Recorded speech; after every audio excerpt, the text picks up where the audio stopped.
Hi, welcome to Starz Recapped. Today, I'm going to explain a French action comedy movie titled Wingwomen, which was released in 2023. Spoiler alert, watch out and stay sharp.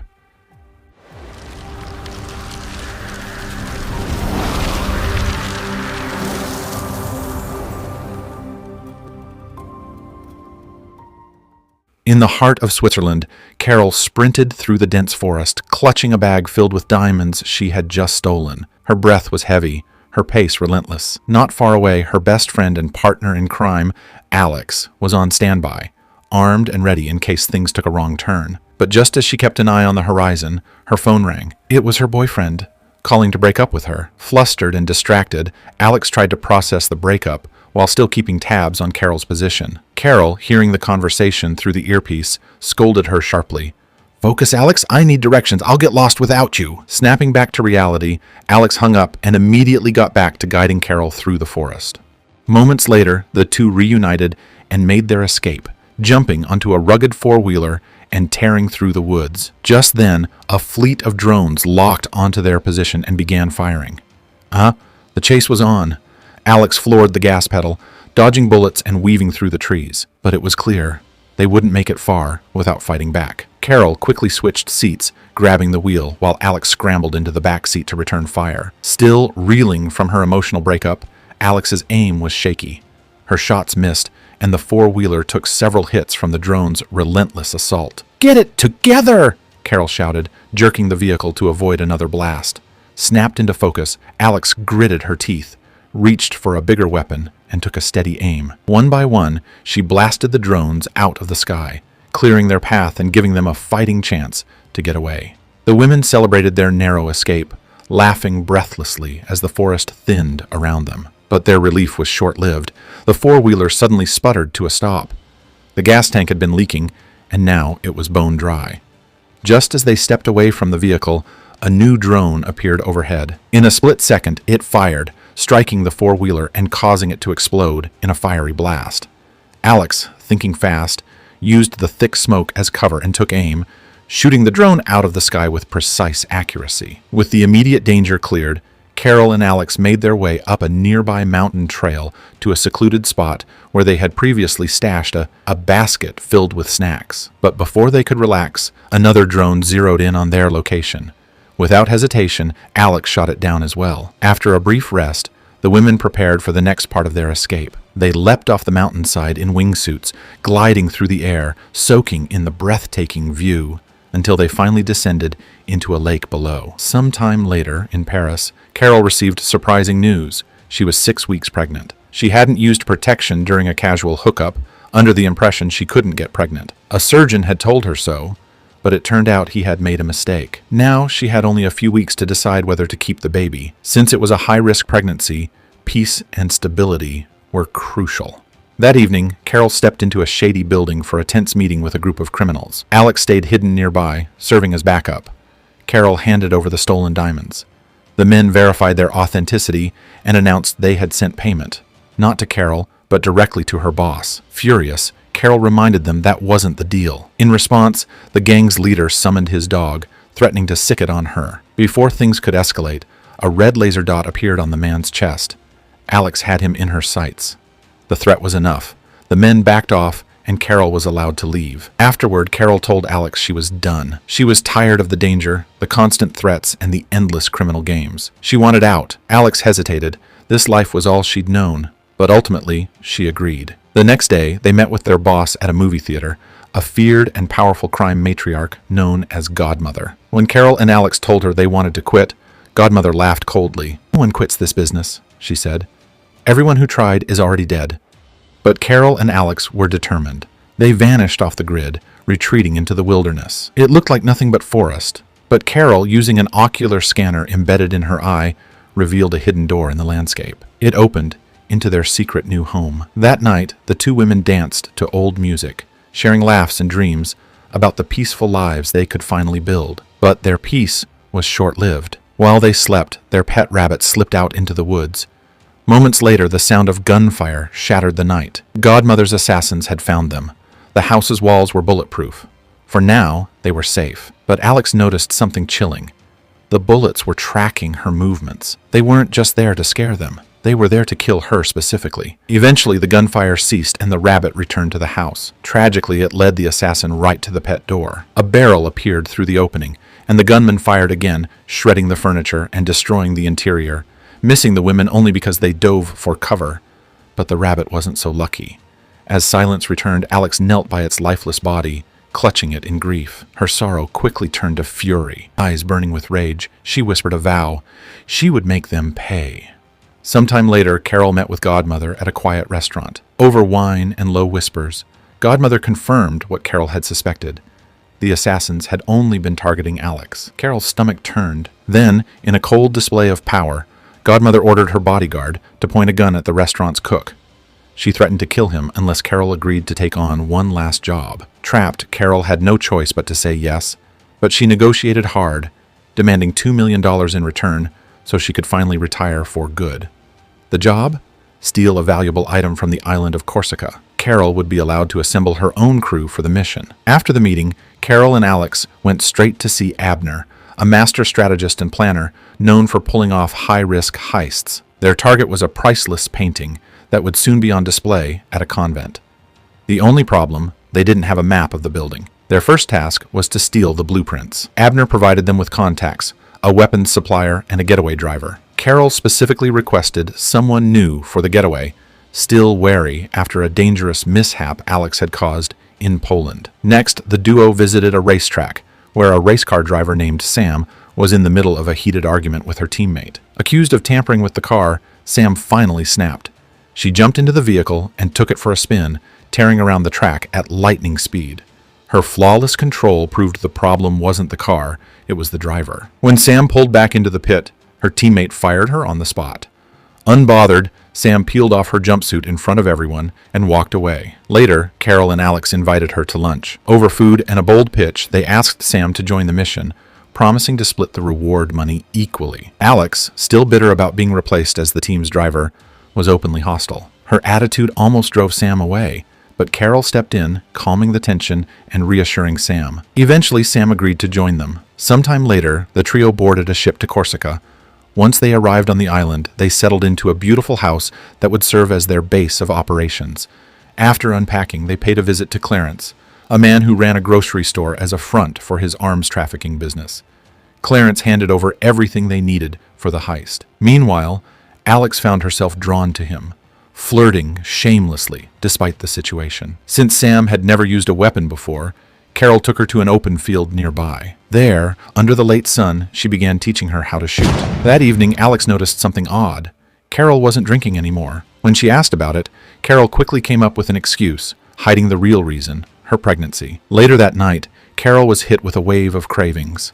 She raided the fridge and began eating random leftovers in the dim kitchen light. Alex caught her red-handed, puzzled. Jumping to conclusions, she assumed Carole was going through menopause. The next morning, over breakfast, Sam asked Carole how she and Alex had met. Carole shared the story. Years ago, when Alex was still a teenager, she had run away from home, just like Carole had at the same age. Their paths crossed in Amsterdam, where Carole was in the middle of a diamond heist. She saw potential in the young runaway and brought her in as a teammate. They'd been inseparable ever since. After the meal, Carole and Alex put Sam through an intense training routine, running, swimming, and sharpening her shooting skills. This became their daily rhythm while they waited for the painting to arrive at the convent. But it wasn't all work. They also took time to explore the local markets and unwind at nearby bars. One afternoon, while alone, Carole called her doctor. With quiet resolve, she confirmed her decision. She was going to keep the baby. That evening, dinner didn't go as planned. Carole accidentally ruined the meal, and her pregnancy hormones got the better of her. Tears welled up as she apologized. Alex smiled, assured her it was a minor mistake, and ate every bite without complaint. After dinner, Carole surprised them with a new assignment. Alex and Sam would steal the blueprints without her. She wanted them to learn how to work together, without her constant supervision. The next day, Sam headed to the renovation company where the blueprints were stored, while Alex stayed hidden in a nearby building to provide cover. With no visible security, it was surprisingly easy for Sam to slip inside and hack the office computer using her phone. She downloaded the blueprints and breathed a sigh of relief, until Alex warned her that someone was coming. Panic set in, but Alex calmly assured her everything was under control. One by one, She took down the employees with tranquilizer darts from her vantage point. Just when Sam thought she was clear, one of the workers turned out to still be awake. Frozen in fear, Sam watched as he triggered the alarm, until Alex hit him with another dart, putting him out cold. With the coast finally clear, Sam rushed outside, where the two women hopped onto a motorcycle. Sam took the driver's seat and, fueled by frustration, sped like a maniac all the way home in under 5 minutes. As payback for being left hanging, she shoved Alex into the pool the moment they arrived. That night, the trio attended a local festival. Sam lost herself in the music, dancing freely under the lights. Meanwhile, Alex found Clarence in the crowd and shared a kiss under the stars. During the festival, a woman takes an interest in Sam and tries to kiss her. Sam gently pushes her away. Later, in private, she opens up to Carole. Her wife had died, and she still misses her deeply. Carole listens with empathy and assures Sam that she's not alone anymore. Her new friends are here for her. Meanwhile, Alex and Clarence sneak away to find a private room. Just as things are heating up, a strange man enters and casually asks to join them. Alex, intrigued, tries to convince Clarence to give it a try. But as soon as they start kissing, the stranger sucker punches Clarence, knocking him out cold. Alex jumps up to fight back, but the man is strong and quickly pins her down, choking her on the bed. Refusing to give in, Alex claws at him until he leans forward in pain. Then, using her long nails, she tears a piece of skin off his scalp. Fireworks from the festival light up the night sky as the brutal fight rages on. Though she takes several hard hits, Alex manages to kick the man in the groin, sending him stumbling back. She grabs the nearest object and strikes him, buying herself time. Slipping on her shoes, she smashes bottles and a mirror, littering the floor with shards. The man tries to keep up, but he's barefoot and bleeding. They each grab a shard, but his injuries slow him down. By morning, Alex and Clarence dispose of the man's body by throwing it into the sea. Clarence then admits he had a bounty on his head. He just didn't expect anyone to follow him all the way to the island. He apologizes for not warning Alex sooner. Later, the couple spends a carefree day out on a boat, enjoying each other's company and sharing stories. Clarence opens up about some of the criminals he's crossed paths with over the years. Meanwhile, Godmother pays a surprise visit to Carole at the house. She admits she wants Sam to replace Alex on the team, but Carole stands firm. She refuses to betray her best friend. When Alex returns home, she shares something unexpected. Clarence's stories have helped her trace the assassins responsible for killing her rabbit. The team heads downtown to begin their next mission. As usual, Alex takes position in her sniper spot, hidden and ready. Meanwhile, Carole and Sam approach the assassins, posing as dancers responding to a casting ad for a show. They start performing, using the dance as a distraction. The men are completely captivated, which gives Alex the perfect opportunity. She takes them out one by one with clean sniper shots.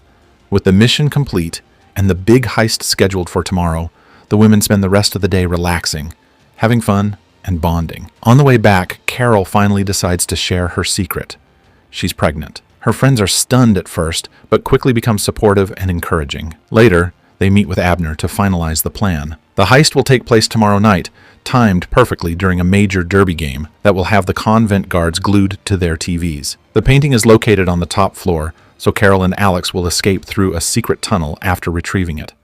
Sam will be waiting in the getaway car, and Abner, with the help of his elderly girlfriend, will operate a food truck nearby. This truck will serve as cover to get the women close to the convent without drawing suspicion. The next day, Abner parks the food truck near the convent without any trouble. Carole and Alex are hidden inside large statues, which are delivered to the convent as decorative gifts. Once inside, the women wait for Abner's signal.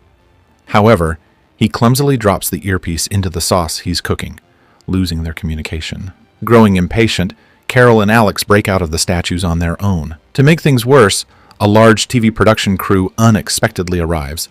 The convent is now being used as the location for a music video shoot featuring a famous artist. Abner and his girlfriend are suddenly overwhelmed by crew members lining up at their food truck, forcing them to actually cook to maintain their cover. Meanwhile, Sam is forced to move the car to avoid being filmed, which takes her farther away from the convent. Inside, Alex locates the security team and quickly puts them all to sleep using tranquilizer darts. She even takes out a man who attempts to stop Carole. The duo takes an elevator to the upper floors and tries to communicate with Sam, but they have to stay silent when two members of the film crew unexpectedly enter the elevator with them. When they reach their floor, they find it swarming with production staff. Carole insists on continuing, believing the crew can serve as an unintentional diversion. They encounter 2 guards stationed near the stairwell and swiftly knock them unconscious. While Alex hides the bodies, Carole hacks into the convent's alarm system and disables it. But just as they think things are under control, a random worker wanders in. Alex has no choice but to knock him out too. Carole begins carefully cutting the painting out of its frame. Unfortunately, she's no longer working in the dark. The video crew has installed blindingly bright lights for their shoot. Just then, another crew member walks in to check out the exhibition. Thinking quickly, Carole pretends she's decorating the room for the music video. The man buys her story and continues to chat endlessly, distracting her while she works. Luckily, he eventually leaves, and Carole finishes the job.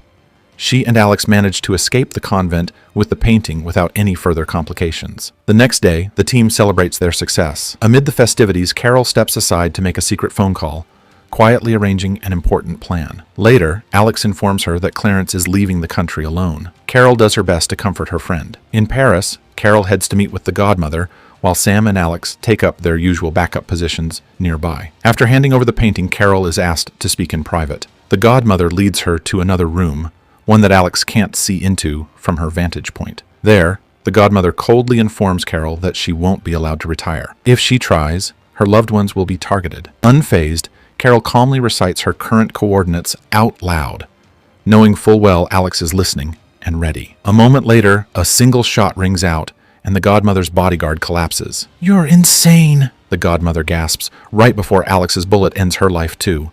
Chaos erupts as members of the Godmother's gang flood the building. Alex starts shooting them down one by one from her sniper post, while Carole reflects on the day they first met. Police sirens wail in the distance, drawing closer. Sam receives word that law enforcement is on the scene and is instructed to move immediately. Over the radio, Carole speaks to Alex, telling her how much she means to her, bringing tears to Alex's eyes. Carole then admits she knew she wouldn't survive this meeting. After taking out one last thug, she tells Alex to go. "Start a new life, a safer one," she says. Just as the police break in, Carole raises her weapon. Alex is forced to watch helplessly as her best friend is gunned down. Nearby, Sam overhears the officers talking about a sniper. She finds Alex frozen in shock and yells for her to run. The apartment owner helps snap Alex out of it, and she bolts, but the cops are already at the front entrance, and every exit seems blocked. As Carole's body is carried out, Sam guides Alex by radio, steering her to the correct room. Then Sam takes off in the car, causing a diversion. Now Alex has a chance to escape. She reaches the roof and finds cover, hiding from the approaching police. 4 years later, Sam pays a visit to Alex, who now lives a quiet life in the countryside. Though Alex has ignored her calls for years, she still welcomes her old friend inside. During their conversation, Sam manages to persuade Alex to join her on a short vacation, promising a special surprise. Sometime later, they arrive in the desert, and Alex is stunned. Standing before her is Carole, very much alive and living peacefully with her adorable young daughter. As it turns out, the police who appeared the night of the supposed ambush were actually part of a special team Carole had hired to fake her death. Overwhelmed with emotion, the 3 women reunite in tears, ready to leave their old lives behind and embrace the happiness and freedom they had fought so hard to find. That's my explanation of the movie Wingwomen. So, guys, what do you think of the movie? Drop your thoughts in the comments. Don't forget to subscribe for more videos like this, turn on notifications, and leave a like to support the channel. Thanks for watching.